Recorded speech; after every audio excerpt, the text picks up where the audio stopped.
My name's Graham Hood and I am a 53-year veteran in aviation. I've been a pilot for 53 years. I've been an employee of Qantas for 32 years and had my command with Qantas for 32 years.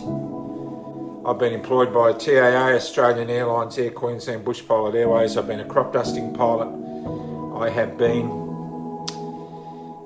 a charter pilot. I've flown the venerable DC-3 around Cape York and the Gulf of Carpentaria, and I'm a very proud Australian and a proud employee of Qantas.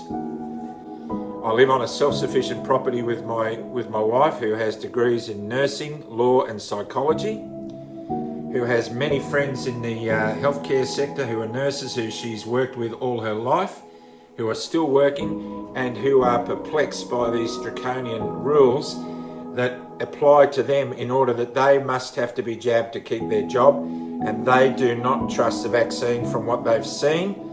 They don't believe that it's being properly tested, and they believe it's being rushed through, and so do many doctors.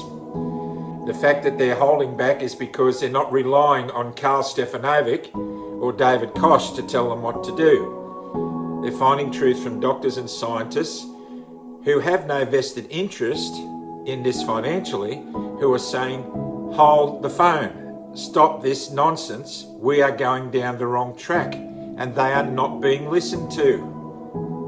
I'm trained as a pilot in Qantas to listen to the concerns of my crew in an emergency situation. There is a terminology that's used. If I hear it, I immediately switch to what my co-pilot is telling me. That terminology is, Captain, you must listen. And when I hear that word, that phrase, I stop what I'm doing and I focus straight on what the issue is that the co-pilot's trying to bring to my attention. Australia, you must listen. You must listen. I'm putting my career, my 53-year career, towards an ignominious end by making this video.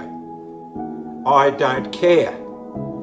I don't care what you think of me. What you think of me is none of my business. But I would rather stand on your toes today than stand by your grave in the future. I'll run that risk. As for me and my house, we're not convinced yet. I cannot give confirmed informed consent to this vaccine because it has not been properly tested. Long-term effects are still yet to be analysed.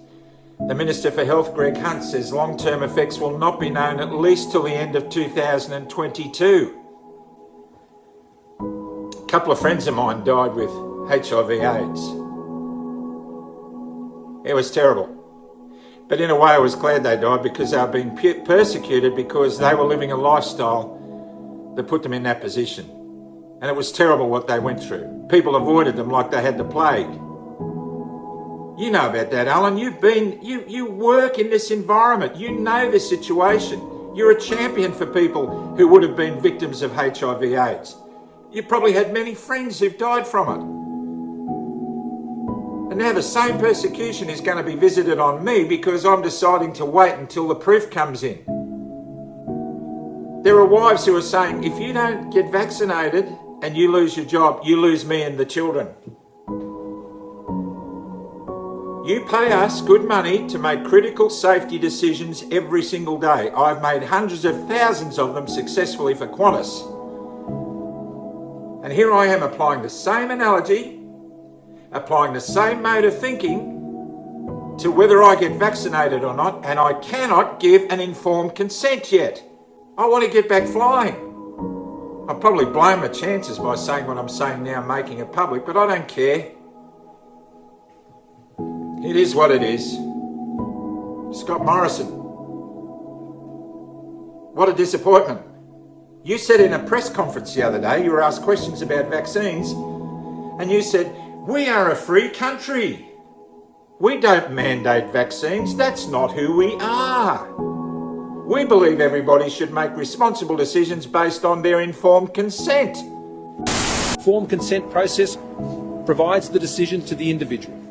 That's the sort of country we live in. People make their own decisions about their own health and their own bodies. That's why we don't have mandatory vaccination. You know why you haven't mandated vaccines? You do know, because it's unconstitutional. It is against the Constitution that you've been elected and sworn to protect. That's why. You haven't got the guts to change the Constitution, so you're palling it up with the CEOs of organisations all around the companies to get them to do your dirty work for you.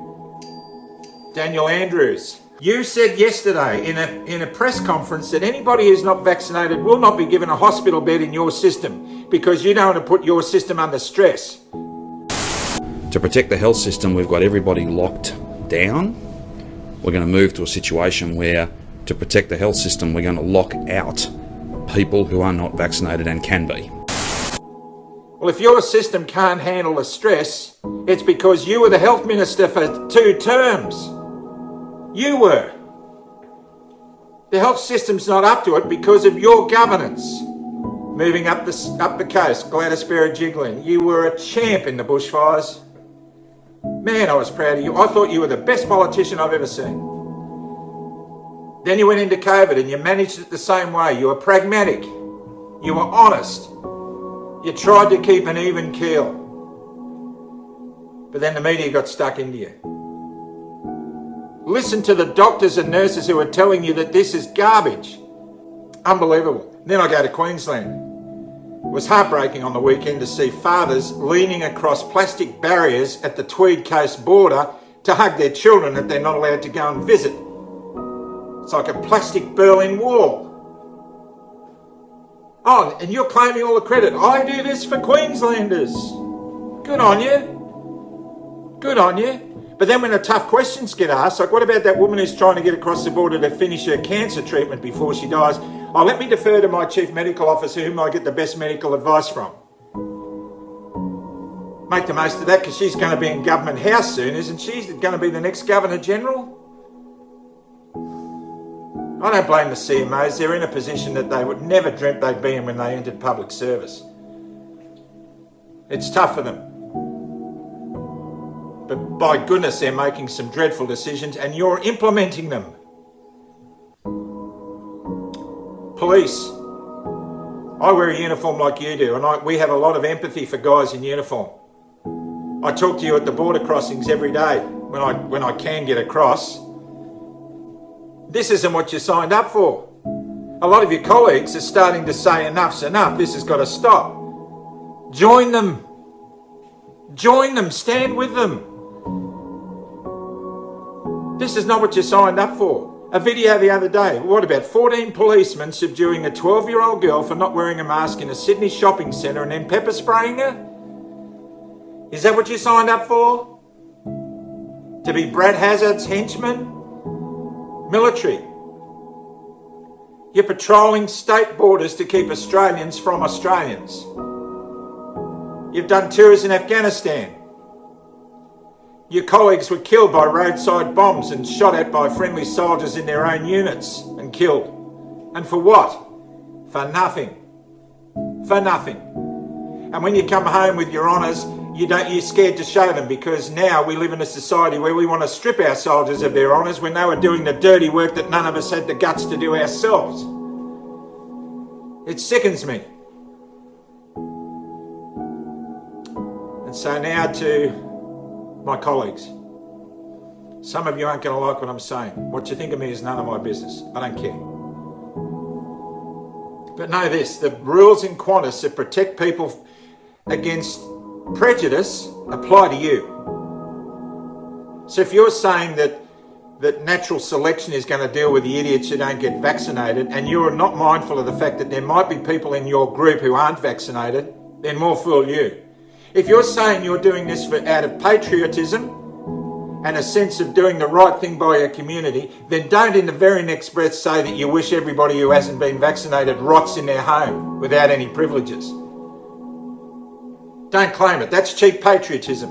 And it doesn't wash with me. It doesn't wash with me. And if anybody has been vaccinated because they felt the need to, because they've got to pay their mortgage and they want to get on there with their career, you have my support. You have the right to make your own decision. But don't damn me for being cautious. That's not on. That's not what we are. That's not the spirit of Australia. It's not what we are. On this rock I stand. Vaccine mandates and vaccine passports are immoral, they're unpatriotic, and they're not on. And instead of calling all these people at the rallies anti-vaxxers, see them for who they are. They're freedom fighters, and they're fighting for your rights that you've given away. So stop labelling them and get out there and join them. Stand in silent protest. This is probably the last time I'll ever wear this uniform. I'm so grateful that I've had the opportunity to serve my airline and my country with pride. If I never fly again, it will be a bit of disappointment. But I will not sit in front of a television saying, why don't they do something, knowing that the they is me. Time to wake up, Australia. We're on final approach to land. It's been a pleasure serving you. I've done it safely and with pride and with dignity and with authenticity, and that's how I will live my life to the rest of my days. I pray this is not the last time I wear the uniform, but I've got a feeling now I've probably blown it. But so be it. Take care, look after your families, start loving one another, and stay out of the trees. God bless you.